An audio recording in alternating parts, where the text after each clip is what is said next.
BNP Awami League এই দুটি বড় দলে গণতন্ত্রের কোনো চর্চা নেই। বিএনপির কোণঠাসা মুক্তিযোদ্ধারা দলে নিয়ে গণতন্ত্র অভিযোগের জবাব দিলেন হাফিজ। ক্রান্তিকালে দেশ মন্তব্য ডক্টর কামালের। ইসির আর্থিক অনিয়মের তদন্ত চেয়ে রাষ্ট্রপতির কাছে 42 বিশিষ্ট নাগরিকের চিঠি, সুপ্রিম জুডিশিয়াল কাউন্সিল গঠনের আবেদন। ঘুমিয়েছিল গেটম্যান, জয়পুরহাটের পুরানা পৈলে ট্রেনে ধাক্কা নিহত 12 বাস যাত্রী। 8 ঘন্টা পর সারা দেশের সঙ্গে রেল যোগাযোগ শুরু। বাঘা যতীনের ভাস্কর্য ভাঙচুরে যুবলীগ সভাপতি সহ গ্রেফতার 3। কলেজের অভ্যন্তরীণ দ্বন্দ্বই কারণ। ভাস্কর্য শিল্পের ওপর আঘাতের প্রতিবাদ চলছে। মাস্ক পরায় অনীহা, গণপরিবহনে উপেক্ষিত স্বাস্থ্যবিধি। ইতালিতে বড়দিনেও লকডাউন। ফাইজারের পর মডার্নার অনুমোদন যুক্তরাষ্ট্রে।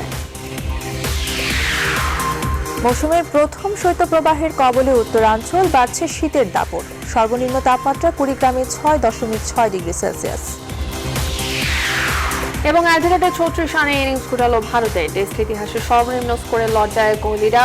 ভরাডুবিতে 2.5 দিনেই ম্যাচ জয় অস্ট্রেলিয়ার।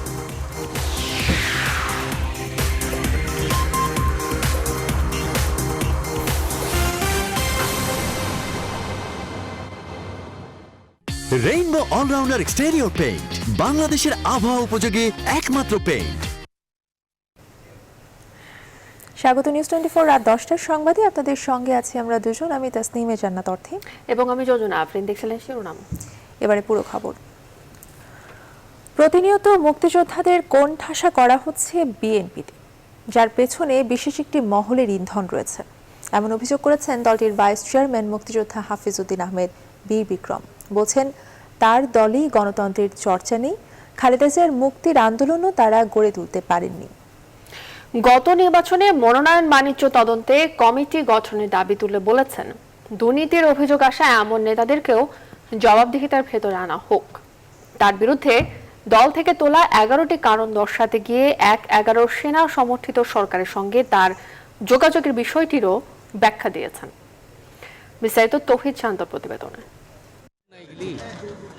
11টি বিষয়ে দলীয় শৃঙ্খলা ভঙ্গের অভিযোগ এনে ভাইস চেয়ারম্যান অবসরপ্রাপ্ত মেজর হাফিজ উদ্দিন আহমেদ বীর বিক্রমকে গত 14 ডিসেম্বর শোকজ করে বিএনপি। দলটির সিনিয়র যুগ্ম মহাসচিব রুহুল কবির রিজভির সই করা কারণ দর্শানোর ওই চিঠিতে জবাব দিতে 5 দিন সময় বেঁধে দেওয়া হয়। আজকে সকাল 10টায়, এখন থেকে 1 ঘন্টা আগে জবাব দিয়েছি। পার্টি অফিসে তারা প্রাপ্তি স্বীকার করেছে। স্বাধীনতা দিবস, শহীদ বুদ্ধিজীবী দিবস, এইসব দিবসে আমাকে সবসময় আমন্ত্রণ জানানো হতো। গত 1.5-2 বছর ধরে আমাকে আমন্ত্রণ জানানো হচ্ছে না।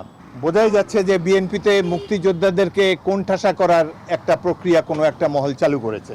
তিনি অভিযোগ করেন, বিগত দিনে বিএনপির নীতি নির্ধারকদের একাধিক গুরুত্বপূর্ণ সিদ্ধান্ত ভুল ছিল। 5 জন সদস্য নিয়ে জাতীয় সংসদে যোগদান করা বিএনপির উচিত হয়নি। দেশনেত্রী বেগম খালেদা জিয়া 2 বছরের অধিক সময় ধরে কারাগারে অন্তরীণ। কেউই কোনো কার্যকর আন্দোলন গড়ে তুলতে পারেনি তার জন্য।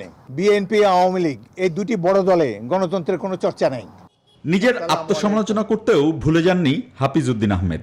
দেশনেত্রী বেগম খালেদা জিয়া কারাগার থেকে আমাকে বেশ কয়েকটি নির্দেশনা পাঠান। তিনি আমাকে অনুরোধ করেছেন বিএনপিকে ঐক্যবদ্ধ রাখার জন্য। মহাসচিব খন্দকার দেলোয়ার সাহেব আমাকে অনুরোধ করেছেন সেনাবাহিনীর সদস্যদের সাথে দেন দরবার করার জন্য, যাতে করে বিএনপিকে ক্ষমতায় বসানো যায়। কিছু সংস্কারেরও দাবি তোলেন। 2021 সালের মার্চ মাসের মধ্যে দলের জাতীয় কাউন্সিল আহ্বান করা হোক। দলের বিভিন্ন পর্যায়ে কমিটি বাণিজ্য এবং মনোনয়ন বাণিজ্যের অভিযোগ উঠে এসেছে। বিষয়টি তদন্ত করে কাউন্সিলে রিপোর্ট পেশ করা হোক।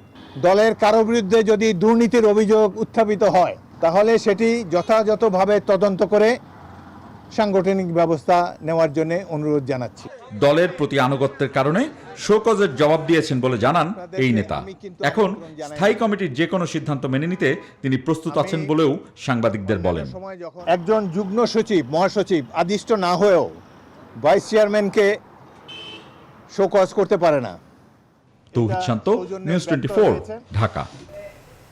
দলে ভাঙনের শুরু ওঠার কয়েক মাস পর আবারও নেতাকর্মীদের নিয়ে নিজ বাসভবনে বৈঠক করলেন গণফোরামের সভাপতি ডক্টর কামাল হোসেন। বৈঠক শেষে ডক্টর কামাল জানান, তার দলে এখন কোনো কোন্দল নেই। দলের সাবেক সাধারণ সম্পাদক মোস্তফা মহসেন মন্টুর নেতৃত্বে গত সেপ্টেম্বরে দলের কাউন্সিলের ঘোষণা দিলেও তিনি সহ অন্য নেতাকর্মীরা উপস্থিত ছিলেন বৈঠকে। তবে দলের বর্তমান সাধারণ সম্পাদক রেজা কিবরিয়া ও সাবেক নির্বাহী সভাপতি অ্যাডভোকেট সুব্রত চৌধুরী আইসোলেশনে থাকায় তারা বৈঠকে আসতে পারেননি বলে জানান ডক্টর কামাল। পরে ডক্টর কামালের পক্ষ থেকে লিখিত বক্তব্য পড়ে শোনান মোস্তফা মহসিন মন্টু। এর আগে ডক্টর কামাল বলেন, দেশ এখন ক্রান্তিকাল অতিক্রম করছে।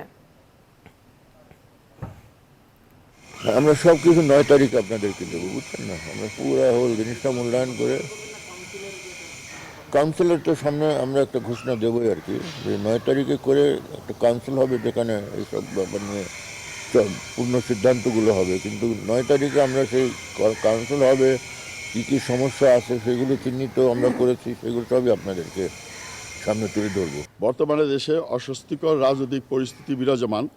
ঘুষ, দুর্নীতি, বিদেশে অর্থ পাচার সহ দেশে আজ ক্রান্তিকাল অতিক্রম করছে। এর থেকে উত্তরণের জন্য দেশের জনগণকে ঐক্যবদ্ধ হয়ে কাজ করার আহ্বান জানাচ্ছি।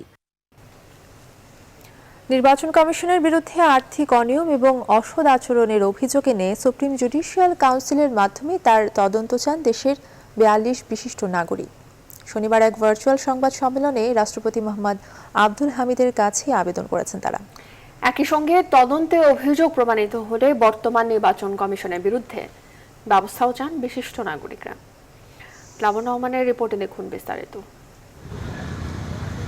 বেশ কয়েক বছর ধরেই দেশের নির্বাচন ব্যবস্থা এবং নির্বাচন কমিশন নিয়ে আলোচনা সমালোচনা আছেই। অভিযোগ, 2014 সালের নির্বাচনের পর বেশি করে ভেঙে পড়েছে দেশের নির্বাচনী ব্যবস্থা। নির্বাচন কমিশনের উপর আস্থা হারাচ্ছে সাধারণ মানুষ।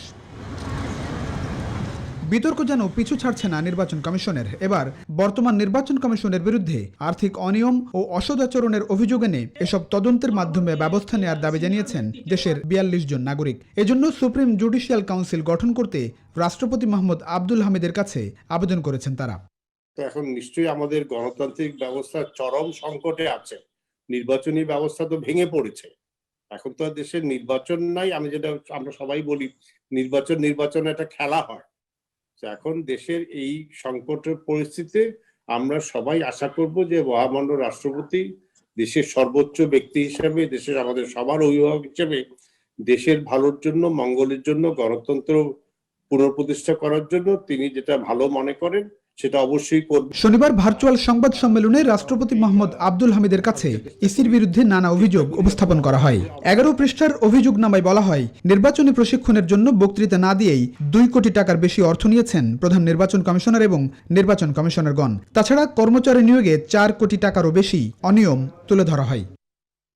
আমরা আবেদন করেছি যে আমাদের বর্তমান নির্বাচন কমিশন বহু রকম অসদাচরণ, গুরুতর অসদাচরণে লিপ্ত, আর্থিকভাবে এবং অন্যান্য ক্ষেত্রে। আর্থিক অসদাচরণ যেমন তারা প্রশিক্ষণের অর্থ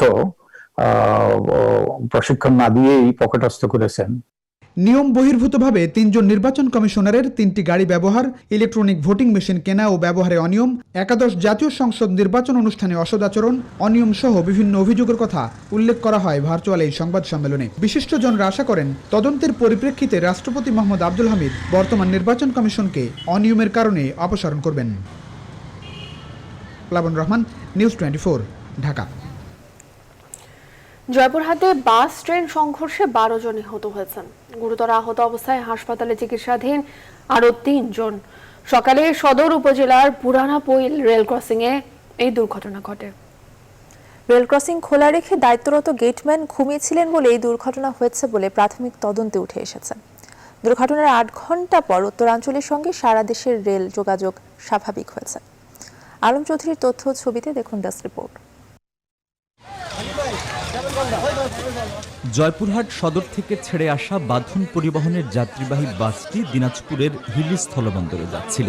পথে সকাল 7টার দিকে পুরানাপোল রেলগেটে পৌঁছালে দিনাজপুরের পার্বতীপুর থেকে ছেড়ে আসা রাজশাহীগামী উত্তর এক্সপ্রেস ট্রেন সজোরে বাসটিকে ধাক্কা দেয়। এতে ঘটনাস্থলে মারা যান বাসের 10 যাত্রী। স্থানীয়রা আহতদের উদ্ধার করে হাসপাতালে নিলে কর্তব্যরত চিকিৎসক আরও 2 জনকে মৃত ঘোষণা করেন। জয়পুরহাটগামী একটি বাসের সাথে রাজশাহীগামী উত্তরা এক্সপ্রেস ট্রেনের মুখোমুখি সংঘর্ষ ঘটে। গেটম্যান ঘুমে থাকার কারণে বাসটি রেলের উপরে ওঠার পর ট্রেনের সঙ্গে সংঘর্ষ হয়। এই সংঘর্ষে 10 জন অন স্পটে মারা যায়, 5 জন চিকিৎসাধীন আছেন, হাসপাতালে তাদেরকে নেওয়া হয়েছে। খবর পেয়ে ঘটনাস্থলে যায় ফায়ার সার্ভিস ও স্থানীয় প্রশাসন। দুর্ঘটনার প্রাথমিক কারণ হিসেবে তারা বলছেন রেল ক্রসিং খোলা রেখে দায়িত্বরত গেটম্যান ঘুমিয়েছিলেন। আমরা এসে 6টা উদ্ধার করতে পারছি আহত, দিয়ে সাথে সাথে হাসপাতালে দিয়ে আসছি এবং 10টা ডেড বডি বডি পাইছি।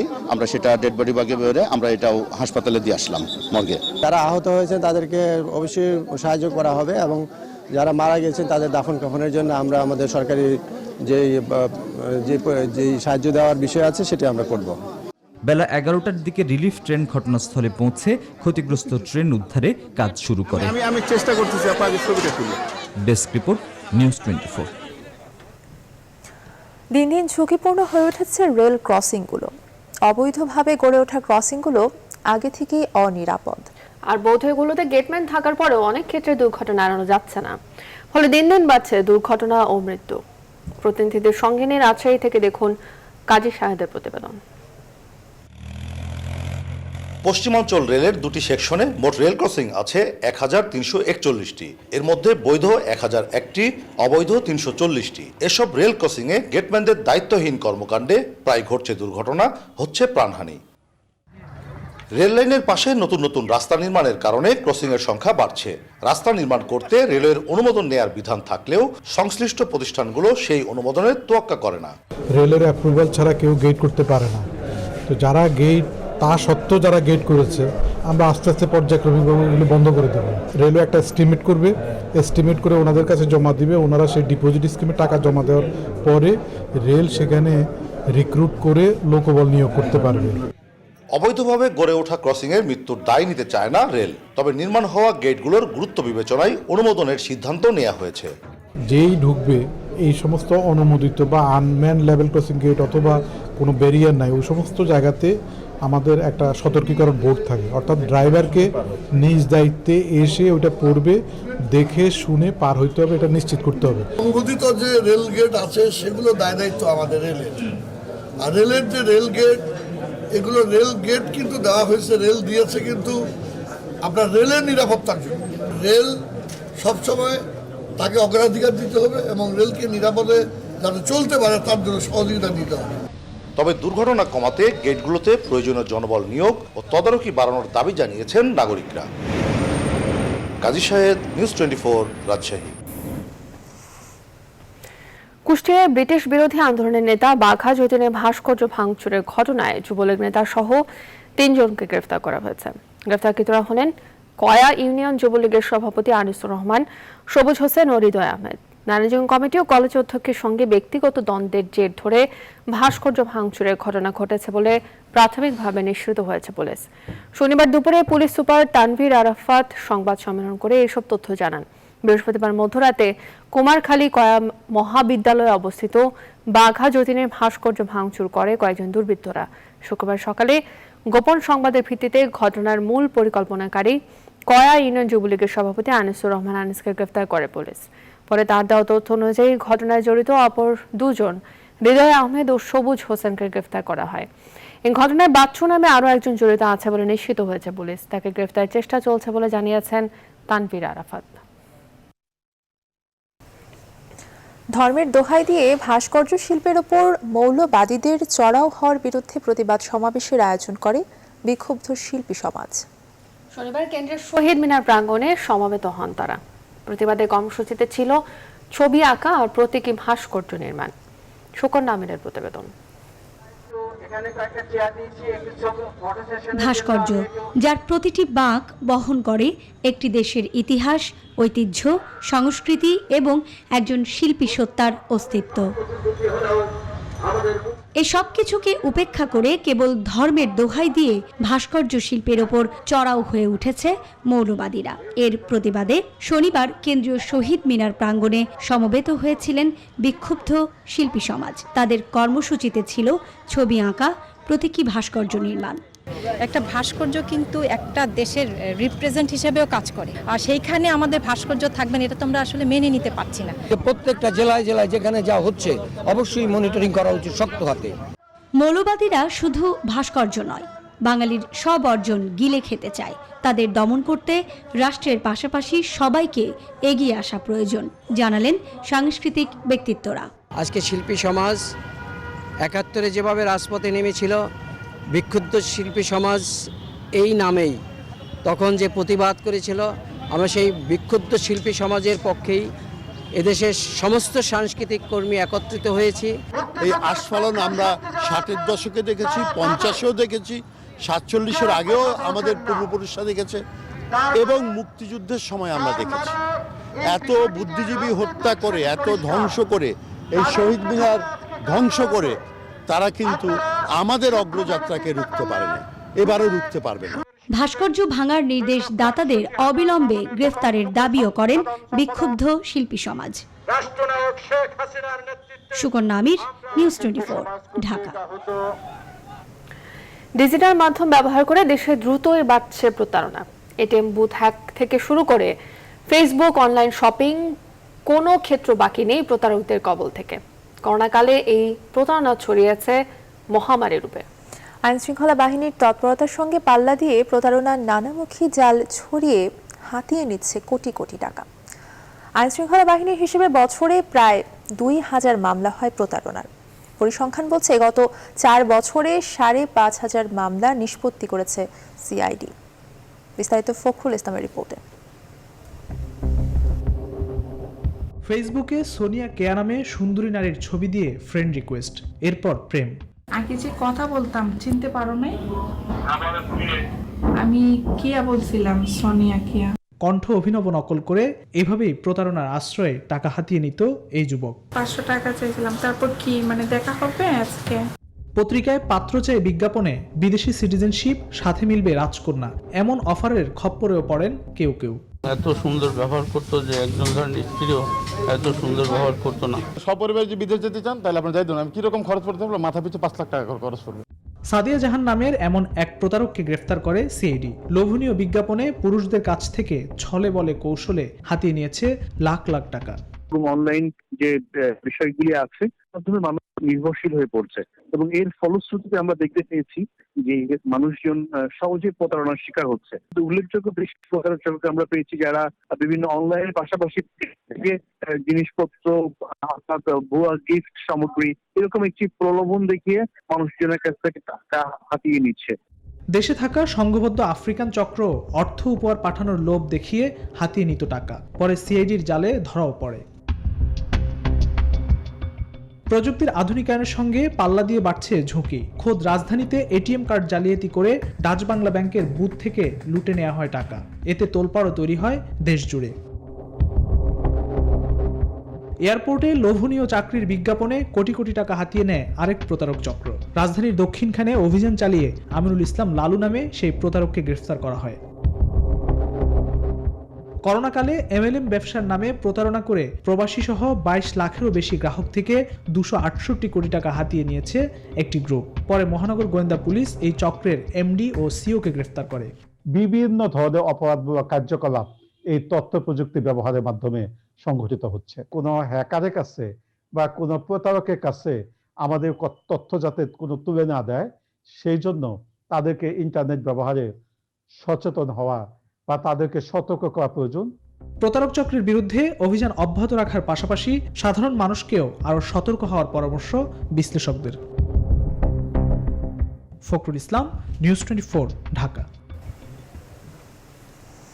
কুড়িগ্রাম, পঞ্চগড়, ঠাকুরগাঁও ও দিনাজপুরের ওপর দিয়ে মৌসুমের প্রথম মৃদু শৈত্যপ্রবাহ বয়ে যাচ্ছে, যা আরও কয়েকদিন অব্যাহত থাকবে বলে জানিয়েছে আবহাওয়া অফিস। ফলে শীতের তীব্রতা বেড়েছে এই সব জেলাগুলোতে। সন্ধ্যা থেকে দুপুর পর্যন্ত ঘন কুয়াশায় ঢেকে যাচ্ছে গোটা জনপদ। কনকনে ঠান্ডার সাথে হিমেল হাওয়া ঠান্ডার মাত্রা আরও বাড়িয়ে দিয়েছে। শনিবার দেশের সর্বনিম্ন তাপমাত্রা রেকর্ড করা হয়েছে কুড়িগ্রামের রাজারহাটে ৬.৬ ডিগ্রি সেলসিয়াস। চলতি মৌসুমের প্রথম শৈত্যপ্রবাহ শুক্রবার থেকে শুরু হয়। সেদিন পঞ্চগড়ের তেঁতুলিয়ায় দেশের সর্বনিম্ন তাপমাত্রা রেকর্ড করা হয়। মাত্র একদিনের ব্যবধানে তাপমাত্রার পারদ আরও নিচে নামতে শুরু করেছে। সূর্যের কোনো দেখাই হবার আছে না, কাজকর্ম চলছে না, অনেকদিন হাতে বসি না, কোনো ইনকাম নাই, ঠান্ডা কোনো চলাচল করতে পারছি না, খুব কষ্টের দিন কাটাচ্ছি। শীতের কোনো কাগজ চোপড় নাই। অনেক কষ্টই হয়, সূর্য না উঠলে কুয়াশা, অনেক শীত। করোনায় দেশে একদিনে আরো 25 জনের মৃত্যু হয়েছে। এ পর্যন্ত মোট প্রাণহানি 7,242। 24 ঘন্টায় নমুনা পরীক্ষা হয়েছে 12,300টি। এর মধ্যে শনাক্ত 1,267 জন। এ পর্যন্ত মোট শনাক্ত 4,99,560 জন। সুস্থ হয়ে বাড়ি ফিরেছেন 1,987 জন। এ পর্যন্ত মোট সুস্থ 4,35,601 জন। শনিবার স্বাস্থ্য অধিদপ্তরের প্রেস বিজ্ঞপ্তিতে এইসব তথ্য জানানো হয়। 24 ঘন্টায় নমুনা পরীক্ষার বিবেচনায় শনাক্তের হার দাঁড়িয়েছে 10.30%। এ পর্যন্ত মোট শনাক্তের হার 16.31%। শনাক্ত বিবেচনায় সুস্থতার হার 87.2% এবং মৃত্যুর হার 1.45%।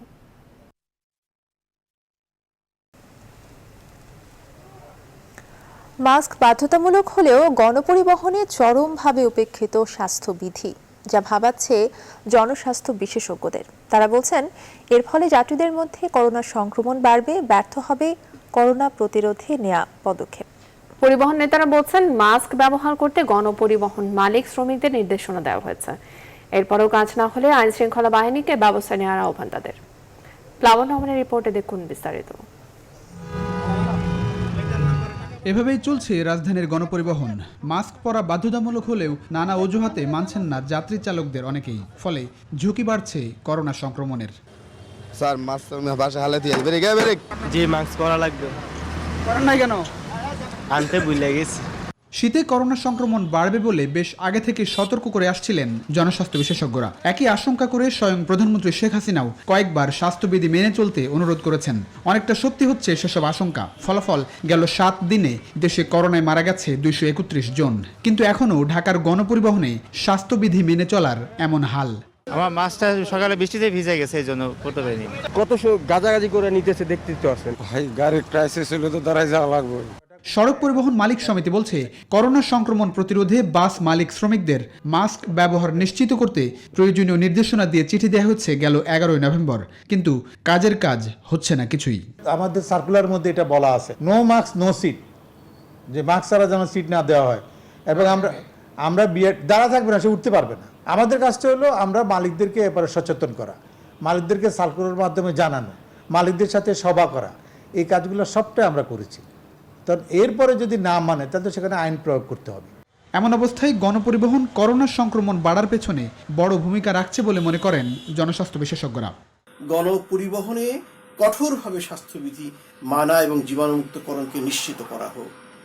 এটা না হলে কিন্তু সামগ্রিকভাবে করোনা প্রতিরোধী যে কার্যক্রম সেটি কিন্তু ব্যর্থতার দিকে চলে যাবে, এতে সংক্রমণ অনেক বেড়ে যাবে। মাস্ক ব্যবহার বাধ্যতামূলক করা হলেও গণপরিবহনের ক্ষেত্রে স্বাস্থ্যবিধি মানাতে কার্যকর পদক্ষেপ চোখে পড়েনি। করোনা প্রতিরোধে এজন্য এখনই স্বাস্থ্যবিধি না মানলে জরিমানা সহ শাস্তির ব্যবস্থা চান জনস্বাস্থ্য বিশেষজ্ঞরা। প্লাবন রহমান, নিউজ 24, ঢাকা। এবার করোনা ভ্যাকসিনের খবর। দ্বিতীয় ভ্যাকসিন হিসেবে যুক্তরাষ্ট্র অনুমোদন পেল মডার্না। শুক্রবার দেশটির খাদ্য ও ওষুধ প্রশাসন আনুষ্ঠানিকভাবে মডার্নাকে অনুমোদন দিল।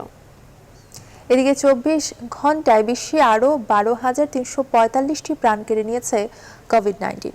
এ নিয়ে এখন পর্যন্ত করোনা আক্রান্ত হিসেবে শনাক্ত হলো 7,60,00,000-এর বেশি। প্রাণহানি ছাড়িয়েছে 16,81,000। ইটালিতেও বড়দিন এবং নতুন বছরে দেশ জুড়ে লকডাউনের ঘোষণা দিল সরকার। বিস্তারিত নাহিদ জিহানের ডেস্ক রিপোর্ট।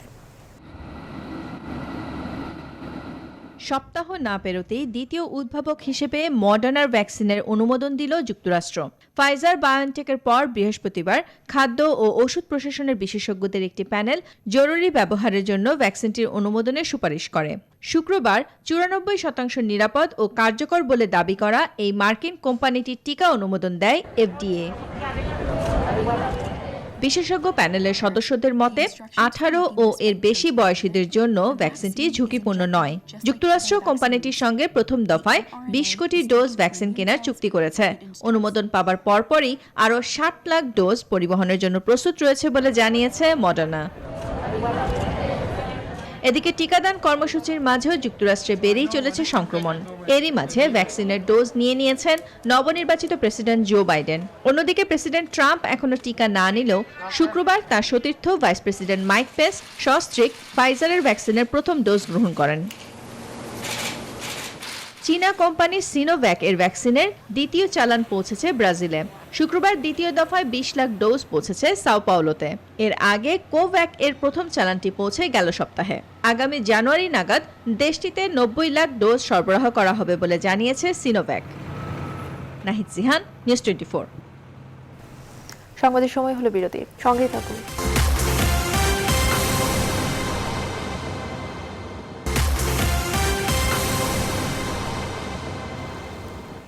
আবার স্বাগত। আপনারা দেখছেন রাত 10টার সংবাদ।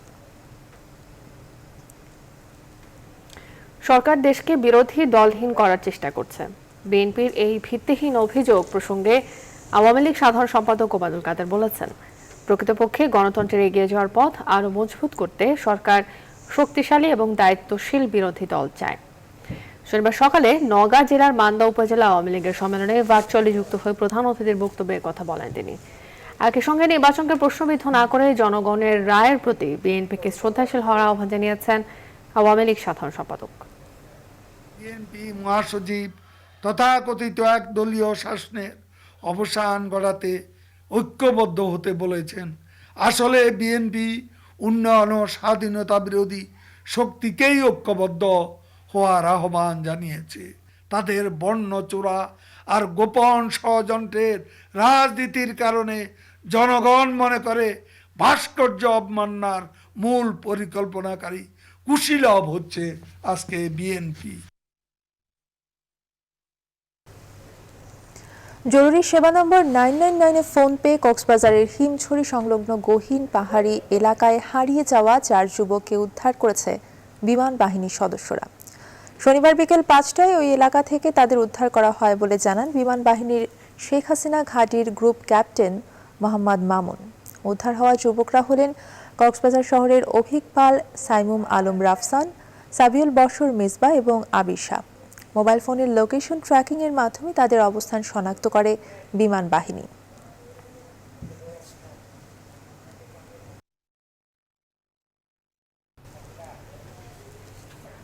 আর এই ছিল এখনকার আয়োজন। এতক্ষণ সঙ্গে থাকার জন্য ধন্যবাদ সবাইকে। আরও জানতে ভিজিট করুন www.news24bd.com।